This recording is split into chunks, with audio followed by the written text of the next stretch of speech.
And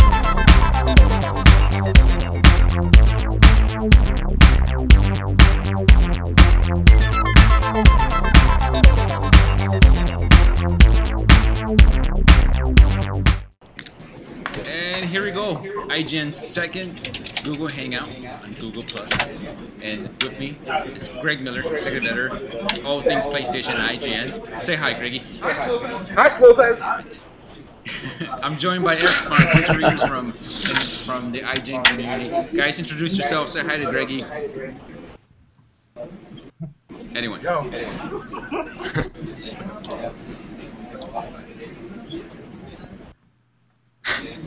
They're all talkative. I know, man. Terrible idea, Slowfez. I told you not to do it. Look at you do it. What do you mean Mainly we're not Kyle, talkative a lot of people enough? introduce themselves to her. Right? Greg Miller, nobody cares enough about. Well, we have a regular on board here. Oh, you shut up. Oh yeah, D'Angelo's cool. He's already been talking to me. Yelling at me about Smallville. And I still got my beard too. Let's go with Carlos. Carlos, where are you from? Hey, I'm from Illinois. Where in Illinois, Carlos? By Chicago. I'm sorry, just outside of Chicago or the south side of Chicago? Outside of Chicago. Where about the outside of Chicago? Like in the suburbs. Alright, but you know that I'm from Glen Ellen. If you would give me a suburb name, maybe I would know. I'm from Joliet. Joliet, of course not. A lovely town, Joliet. Do you go up to Chicago's and go to Portillo's a lot? Not really. What the hell is your problem? Get your life together, Carlos. Get your friends in a car. Get mom to drive you over there. Delicious hot dogs. Do you ever see Adriana Curry down in Joliet, that top model girl from the Tester? No, I actually haven't. But she went to my high school. Oh, there you go. You're destined to be a top model too, I bet. That's the way it works. Joliet breeding ground for top model. See who else is in it. We have Austin. Austin? Where are you from? No mic? Yes. Just watching it. Yes, you, sir. No? Okay, Alexander, where are you from, Alex? What do you mean? Kansas. Boo! Come on. Where about Kansas? Oh, I didn't know there were two Alexes. Sorry. I'm talking to I'm very Kansas. sorry. Alex, get the hell out of here. Give a crap. Kidding. I care. Shawnee, Kansas. Kansas Alex. Where are you from in Kansas? Yeah, Shawnee. Okay, so where does that lead? Great college debate. The great college debate. Who's for?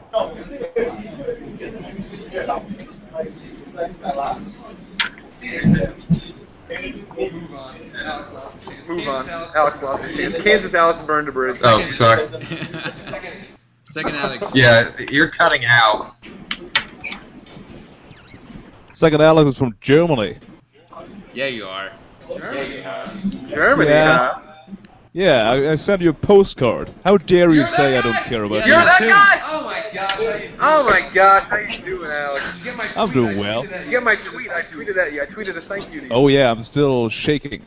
Oh good, okay, I'm glad. Oh, good. Okay, I'm glad. That was very touching. Yes, that was very touching. Thank you. We all enjoyed that quite a bit. I'm glad our American shenanigans and Colin talking about the NHL season and the Islanders really keep you engaged all the way across the world. Yeah, I know. The postcard is really my only way to invade America. Oh, really? You'll come here one day, right? Everybody's gonna come here one day. Well, I was there, Okay. but Okay. That counts. maybe soon. Let's see. Fernando, where are you from, Fernando? Hello, I'm from Brazil. Brazil, huh? Brazil, Yeah. huh? International hangout. Yeah. Oh my gosh! And it looks like you're in an office building. It looks like. Are you in what you at work? Yeah, I'm at work.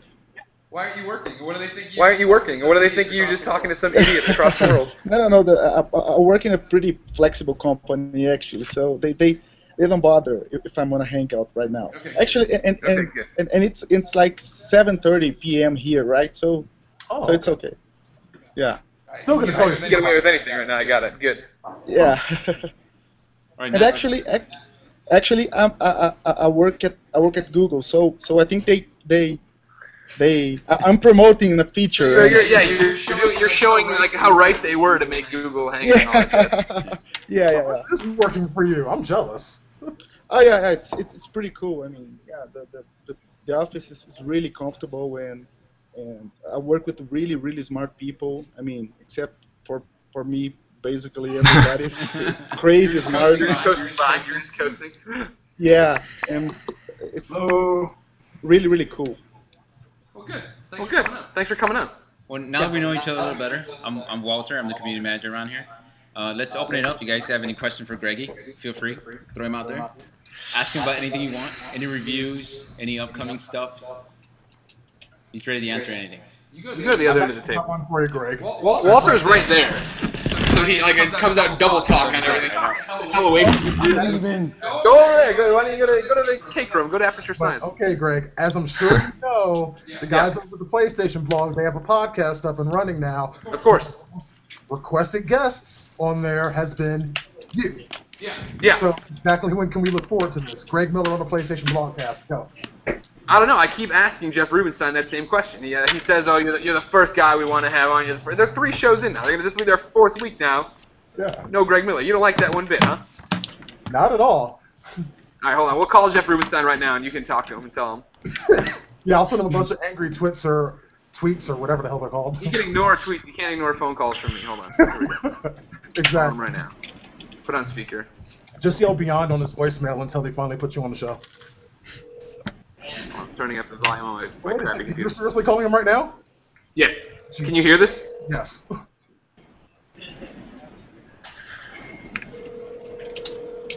Oh, this should be interesting. I hope to God he picks up. This will be happy.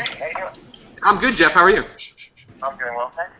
Jeff, I'm on a Google Plus Hangout right now with a bunch of IGN fans, and they all want to know why I'm not on the official blogcast yet. I'm going to turn it over to Deanna Jackson. Hey, Jeff Rubenstein, Evo Negus here. Yeah, it's like 3 episodes deep. It's like I'm archiving the episodes like I said I'd do. But when's Greg coming on, man? I asked him. He don't know, so what's up? Yeah, when am I coming on, Jeff? Coming on next week. Next week! You heard it here first. Breaking news. Huh? All right, sounds good. There, you responded. That's how the Google Plus Hangout works. Thank you so much, Jeff Rubenstein. All right, we'll talk to you soon. Bye. I got my Look at answer. that. You should be my agent. You should be my agent. You know, give me all these shows. Dude, that was fucking awesome. That's how big a deal I am. I have Jeff Rubenstein on speed dial. Whenever I want to talk to him about a mini him and I dating. That's what's up. All right, so who's up next? What do you got? What do you want? Why'd you come here? What do you want from me? Oh, who else is on? I know. Who's coming out of stack? I'll take over the hangout if y'all want me to.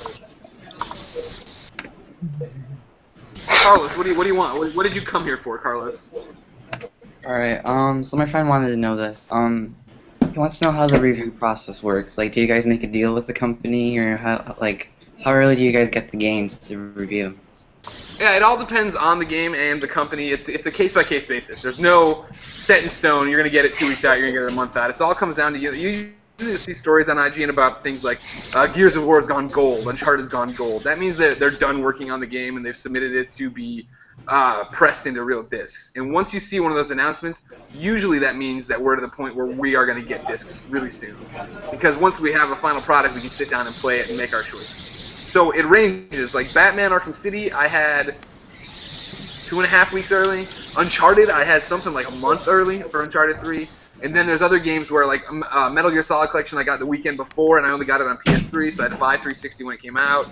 And then there's like usually, and we talk about this on podcasts, you know, if there's a game and it's out that Tuesday, and you don't see a review by Tuesday or whatever, or on Tuesday, it means they didn't send this to us, and usually that means something's wrong with the game, right? Like we can only hurt them if the game's bad. If they give us a game early to review and we say, "Oh, this is terrible. Why would anybody want this?" That's not, you know, there's more people who are going to look at a game and go, "Oh, you know, I love property X, or I love racing games, or I love shooting games. I'll take a shot on this because I'm already there buying whatever big game brought it out today." So there's this whole trade-off. There's no real, like, you know, signed off contract with developers and publishers. It all comes down to case-by-case basis, what they believe in, and what fits their structure as far as marketing a game.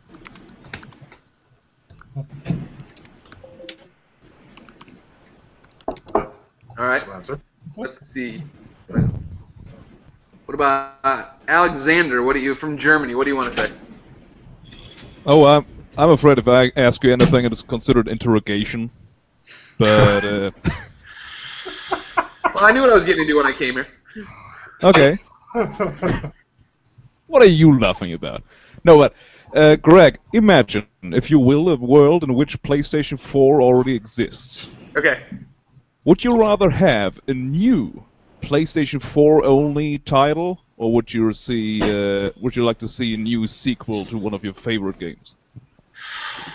Ooh. Man, that's a hard question, right? Like, I think honestly, it depends. Like, what you're asking me as a fan of stuff, like of Infamous and Uncharted.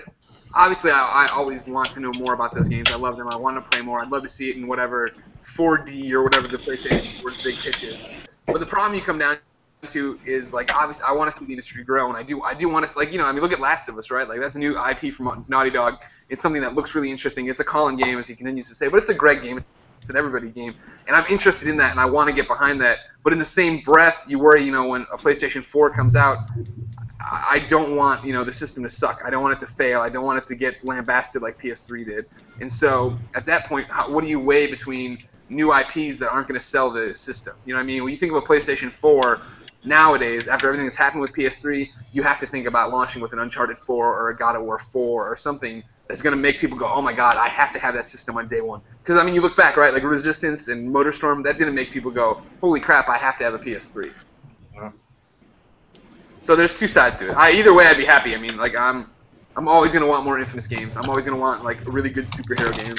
I love Naughty Dog's storytelling style, and I'm hoping to get more of that from The Last of Us, so I'm hoping that that's kind of the evolution, and instead of being just Uncharted, loving the Uncharted franchise, it becomes one of those things as, oh no, we love Naughty Dog's style, and that's what we can expect from them no matter the format or whatever the game or the characters.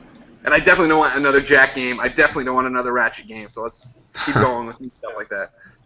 How about a better version of Superman 64? I just wanted to get in there. It's like, I mean, this is kind of partially related. When you were watching the VGAs and you saw that The Last of Us was a Naughty Dog game, how shocked were you? I was fucking floored. Yeah, I was too. Well, it's funny, you guys, when I was watching the VGAs and I found out it was Naughty Dog, motherfuckers, I'm Greg Miller. You think I didn't know that was a Naughty Dog game until the VGAs started? Come on. But when I first did hear that it was a Naughty Dog game, I was like, I couldn't believe it, because it was one of those things. I knew that it was a PlayStation 3 exclusive, and so Colin and I and Clement and I were kicking around who would be working on it, if it would be like, we were kind of thinking maybe it was going to be Epic. Maybe Epic was going to be doing something. That would be a big, huge announcement, right? And then it was like, well, no, it'll probably be first party. And then we kind of ran down the list, and you get to Naughty Dog, and you were totally like, no, they just did Uncharted 3. They couldn't be out this far along, blah, blah, blah, blah, blah. So, yeah, it was really cool to see them break away and do that, especially that they kept the secret. Yeah, no, how the hell did they keep that secret for 2 years in this industry? I don't know. Did you read it's an article Colin posted today, but it's sourcing Eurogamer. They did a thing at the VGA. Jackson. Of course I read that. Okay, just making sure. I thought that was an interesting story, though, right? That, like, it was supposed to have debuted in 3, and that's why they put the Easter egg in Uncharted 3, but then they forgot about it, and then they lost the iPad, like, months ago with the trailer on it, and nobody put it all together. Like, wow. Unbelievable. Yeah. I'm highly looking forward to it, though. It's like, I want to see what they can do, is like, story-wise with it. There is very few developers in the industry right now that are better at putting story and characters across than Naughty Dog is, so it's like, I'm super excited for this one. I just want to play it. It's like, I've been putting all over PlayStation blog and whatnot. Here, can you take my fucking money now? Take it. Stimmy the goddamn game. Who else got something to say? Justin Stewart, you're eating food. You came here to eat food and watch me do things. A little bit, yeah. That's how entertaining my Wednesday is. Okay. So what you got a question? What do you want to know about Greg Miller? What do you want to know? Shoot. I don't know. I just traded in my Xbox for a PlayStation. Just kind of new, so into news to this podcast Beyond thing. There you go. Good. So I just came to see what's up. Nothing, man. Thanks for listening. Thanks for catering. Yeah. Is the laundry in the laundry basket above you in your closet dirty or clean? Oh, man, that's dirty. I gotta do that. My laundry's overflowing. I think I have to book somebody to come do it because I just don't have the energy. I've been on that Skyrim, so it's kind of taking it back to. For long enough, Yeah. Yeah. Yeah, I hear you. You know, I do the old Peter Venkman way of just shaking it out. And put it outside on the clothesline for 2 or 3 minutes. It'll be fun. No. Yeah. With Febreze or something. Austin Eller, we tried to talk to you earlier and it didn't work, but now you put on headphones. What's up? Yeah, can you guys hear me? I don't know if it's still staticky Now and stuff. we can hear you. Yeah, we're good. Right. Yeah, we hear you, dude. What's up, bro? Nothing much. Just came to talk. Alright, fucking talk then. Oh, hey, Walter, can I curse on this? Because I am cursing my fucking ass off, I'll tell you what. There's no wrong with Google Plus. Ah, good. So nothing to say, Austin Eller. You came to talk, but you don't want to talk. Anyone with questions, send them out there. Alright. If It's just going to be me and Deanna talking the rest of our lives. Like, I could sit here and fuck with Greg all day. Yeah, well, that sounds creepy, but okay. Whoa! Deanna! Lean to your left again. You got like a CRT tube TV back there? Don't even get me started. That's the bedroom TV. I'm getting that shit replaced. Fuck you and all y'all. Okay. I'm not. It's not fuck me. I'm just checking up. I got Christmas right around the corner. I'm gonna put the fucking PlayStation 3D TV on that bitch. Now you're talking. My girlfriend's been holding on to that damn thing. How about Alex from Illinois? He hasn't said much. Me? Yeah. Yeah, sure. How do you think The Last of Us is gonna like change the zombie genre? Because I mean, they're bringing in new kinds of zombies with this, with the fungus and stuff. Yeah. And still bring their good old storytelling. Yeah, well, that was the interesting thing today in that Eurogamer thing that we sourced and wrote a little bit about, is that when they were talking to Evan Wells, or maybe it was Neil, they were talking about how, this isn't a monster game. If it was a monster game, we wouldn't have showed the monsters right away. This is all about those characters and moving forward with their story and being them. And he actually, compared it to Dead Island, which I did in that Rewind Theater real briefly. And they were talking about when that came out, they looked at it and were like, crap, somebody's doing it. And then the game came out and it wasn't anything like the trailer. Whereas he's like, this game is like that trailer. It's scavenging for supplies, it's trying to survive, and it's being these characters. So that's what Naughty Dog does so well, right? Like, if you've listened to the Uncharted 3 spoiler cast, in the end we're all like, well, hell, what was the story about? And blah, blah, blah. And it doesn't matter. It didn't matter that, Drake and Sully were just doing things. They were trying to stop Catherine Marlowe, sure. And her plan was to poison everybody with stuff from Batman Begins. Okay, whatever. But we love that game because we love Drake and we love Sully and we love watching them interact and solve problems and do things. And so if that's what they're bringing here, that's the whole thing. I hope it's like, very much over the weekend I marathoned Walking Dead Season 1 with Damon and Anthony and Mike Mitchell. And we're watching it. And it was my first time watching the first season since I had seen it on TV. And when me and Colin would argue about it, anybody not want me to spoil anything about The Walking Dead Season 1? Fuck it, now, fuck them. The only thing was, how at the end they end up at the CDC and they actually explain what happens with the virus or what's happening with zombies. Yeah. And I was like, they didn't do that in the comic, and I never needed that because in the comic, it's just normal people trying to survive now this new world. You know what I mean? Yeah. I don't need to know. I don't need to see this dumb MRI scan that doesn't make any sense of the brain rate. Okay, whatever. It's zombies. Sure, I don't need that. And I hope they do that here. I hope the whole end game here isn't, Joel and Ellie are going city by city trying to figure out what made zombies and come up with a, no. We don't need that. This is about them surviving in their tale and who they are. Yeah, I like that focus on the characters and not just zombies. Yeah, exactly. Yeah. Now, segueing off that, because you brought up as Walking Dead and whatnot, I've been pretty much into that. It's I haven't read the comics like you are. It's you're way more into comics than me. You're my guy that I come to for opinions on comics and shit. But how did you feel about the first half of Season 2 of Walking Dead? I liked it, and I think I liked it, I don't know, it's one of those things where I'm such a Walking Dead fan of the comics that Season 1 I was very snobby about it in a way of oh, that's not Andrea, and this isn't, why are they doing, blah, blah, blah, you know what I mean? So Season 2 starts, and I still have that. To me, a lot of those characters still aren't the characters from the comics. Andrea in the show sucks, dude. Andrea in the comics is so cool and such a badass and hot and yada yada yada. And this woman, I just don't like, and not her as a person, but as a character, I just don't dig. But towards the end, with the stuff with, when there's stuff going on with Shane and stuff, and yada yada yada. I started liking her more, and when they were at Herschel's farm, it was very much reminiscent of the comics too. So for me, it was good, but it was interesting how that isn't great TV. You know what I mean? Like, people watching on TV expect a crazy zombie attack every show, and that this is going to happen and that's going to die and there's going to be an explosion. And so, like, just watching people talk for an hour and the only zombie they see is somebody in a well, people get all pissed off about it. When I kind of dug that, and I thought the ending was really, really good. The well scene? Oh no, I got it. You dug the well scene? Seriously? No. I'm saying that, you know, I'm fine with there being one zombie in the thing or whatever. The well scene, whatever, sure. I'm not talking to that in particular, but I'm saying, you know, some people expect there to be these crescendo every episodes of crazy action. Kind of like, you know, the mid-season finale ends with this crazy, awesome shootout, emotional scene. It seems like people want that in every episode they watch, whereas I, from reading the book so long, am used to Kirkman and now just in general the writing staff building up this tension, building up who these characters are so they can do something dramatic with it. You know what I mean? Like, they set everything up to knock it down, which I like, but I know a lot of people who watch the show don't dig. Okay. What did you think of the first part of season? I just the thing that irritated me the most about it was the whole Sophia is missing storyline just got dragged out for too long. Like, I mean, anyone familiar with searching for kids in the wilderness, you got about 48, 72 hours of outside before you're looking for a corpse, and that's without the threat of freaking walking corpses that want to turn you into a fucking Happy Meal. So, you know, by about the second or third episode, I figured, okay, she's dead. I don't care what the fuck Norman Reedus' character has to say. She's fucking dead. Period, point blank. And they kept drawing this out, and it was just so irritating. I felt like there was a bunch of filler in here as they were trying to build up and lead to their mid-season finale, which was a good episode, but it was just so much filler and fluff, especially that well scene. Oh my god, there's not words to describe how much I hated that well scene. That was so fucking...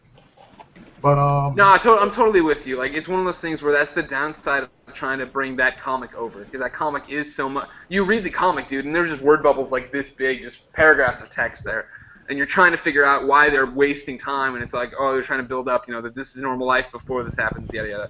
So there's definitely low points to it. Like there were episodes where like something fucking happened, you know what I mean? Like, do something, get off the farm, yada yada. And then when it kind of capped off, I wasn't expecting it. I loved the flashback episode, you know, when Shane comes back and tells the story of what happened. All that stuff I thought was really good. And that seems to be the show in general, though. There's like moments of greatness. There's like moments where like, holy shit, that was awesome. And then there are moments where like, okay, whatever. I agree with that. I just hope everybody pick things up during the second half. Yeah, the next half, yeah. Kick out in February. It's like from the interviews and whatnot that Robert Kirkman is saying is like, I mean, things are definitely gonna start out with a bang, and I'm hoping so because I really want to like this because I love this show. And just it's like, I mean, I liked what I saw the first half of the second season, but I didn't love it. First season, I loved it. I just want that back, you know.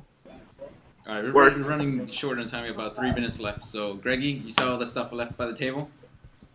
Yeah. Start handing them out, man. Do some trivia questions, whatever you want to do. Yeah. Okay. Digging through it. Sorry. Who likes Dark Souls? That game. Okay, I see your hands moving over there. Austin Eller. Austin Eller. This is the Dark Souls art book. I'll hold it up here. And there's also a Dark Souls DLC card in here. So you can have that. You're the guy who showed up to talk and never spoke. I think this is Walter Lopez's notebook. We're not giving that away. I don't think it's swag at all. There's plenty of stuff in here. You have lovely handwriting, Walter. Thank you. It's like a little girl. Look at it. How good he looks. She looks adorable. We got World of Tanks DLC, right? Yes. And there's enough for everybody, so everybody gets World of Tanks DLC. Cool. Oh. Or is it the game or is it DLC? That's the game is free to play. This just gives you like a tank and some points to spend on the game. Lol, PC gaming. I didn't even know it was free to play. I tell you, it's adorable how they try to keep that thing alive. People game on PCs? Wait. Stop it right there. I'm a PC gamer and a German, and I will not play this game of tanks. This can only end badly, Greg Miller. So they still do that Warn in you. Germany, then. Is what you're saying. PC gaming is alive in Germany. Yeah, we play the economy-based games, you know, SimCity and Settlers. All right, Deanna. You were the most talkative, so you get the special prize, which is the King of Soundtracks for King of Fighters, and a Catherine art book and Catherine soundtrack. Oh, that's what's up. Good looking out, man. Let me see what I got. Let me see if I find a sexy shot of Catherine to show you. And you'll know what you're getting. Hold on. Look at this. This poor girl, I tell you what. She's eating pizza, but then she got pizza on her cleavage. I tell you. Silly women. When are they going to learn not to eat That pizza? game was freaky as hell. I never got around to finishing it, but... All right, and then Fernando. Hi, hello. You're the final prize. You're getting another Catherine art book as well. Cool, cool, nice. Thank you, man. No problem. Thanks for coming, guys. This has been fun. Yeah. Anybody have a final question other than Deanna? Yeah, I got one. Enough, sir. Come on, man. This is Nick from Australia. Hey, Nick, how you doing? You're just Yeah, a still right. photo. Yeah, I know. My camera's gone on the shit, so I can't use it. That's fine. It's understandable. Let me tell you, Nick, Australia. I'm watching this movie last night called Hall Pass. It was like just vulgar and crazy. But there's this hot Australian girl in it who got naked at the end. So cheers. Yeah, Australia, good for chicks.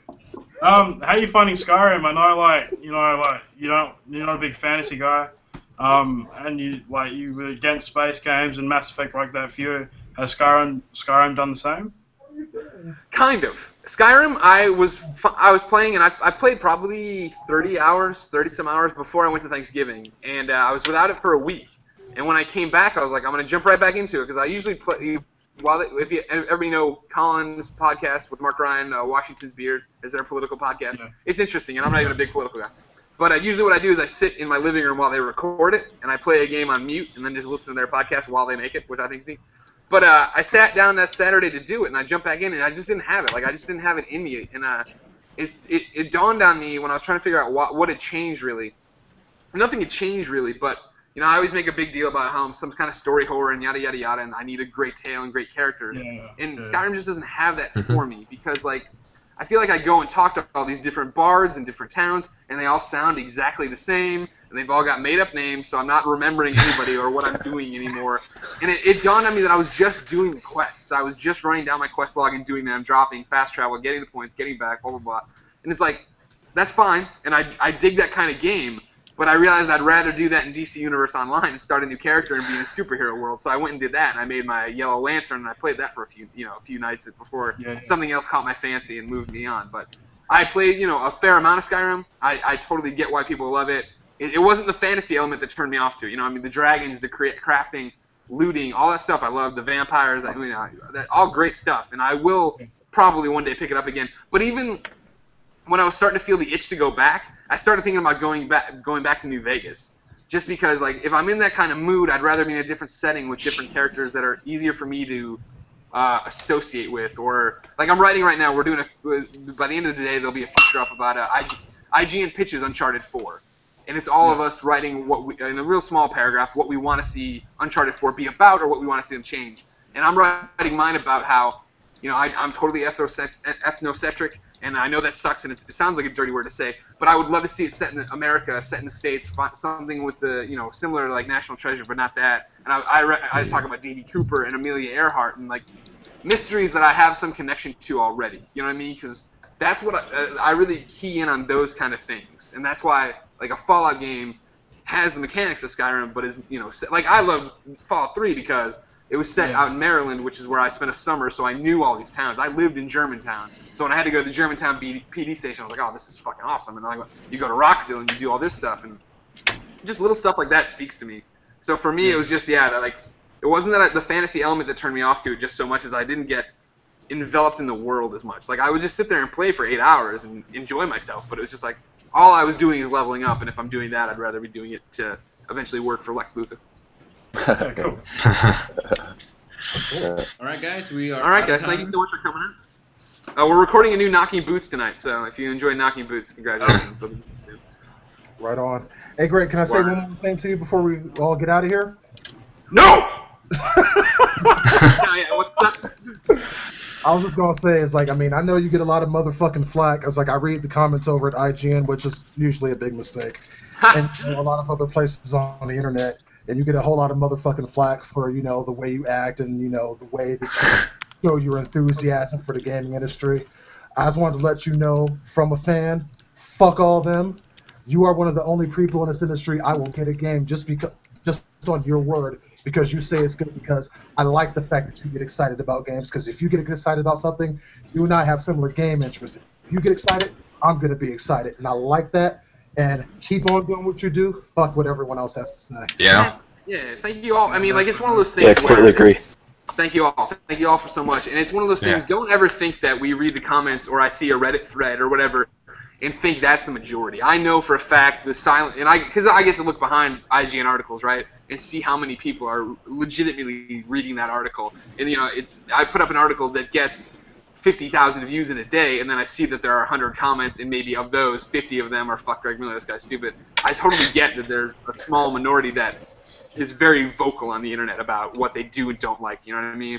And I totally, whether it's a Comic-Con or a Google Hangout or a letter from Germany, I totally know that we mean more to the silent people than we do the positive people. And you can see that with Beyond. You can see that with Fix. You can see that with the fact that I am an overweight, bad teeth guy who likes video games and is very outspoken about DC Comics, and I'm the most popular editor here. You know what I mean? I'm more popular than Naomi, and she is a beautiful blonde girl. You know what I mean? Like, I totally get the balance. So never think that I'm crushed by some troll sitting there and talking about how I'm a fanboy for giving Uncharted 3 a 10. You're goddamn right I gave Uncharted 3 a 10. You're goddamn right I love Naughty Dog. I think they're an amazing studio, and I thought that game is amazing. I thought it was a masterpiece. And it's one of those things, as soon as I ever lose the passion or lose the scope or whatever, that's when I'd step aside, or that's when I'd worry about that kind of stuff, you know what I mean? But I'm as dedicated now as when I started 5 years ago. Every day is still my dream, you know what I mean? Every day I come in here, I know that I'm still on vacation from what life was beforehand when I was a newspaper reporter. So every day is a blessing, and I don't take that for granted, and I don't take any of you for granted. So thank you so much for reading and caring. That's it, man. Yep. Right. Thanks, guys. All right, well, fuck off. Now I got to do something. Beyond. Beyond! Beyond. Beyond. Beyond. That's it.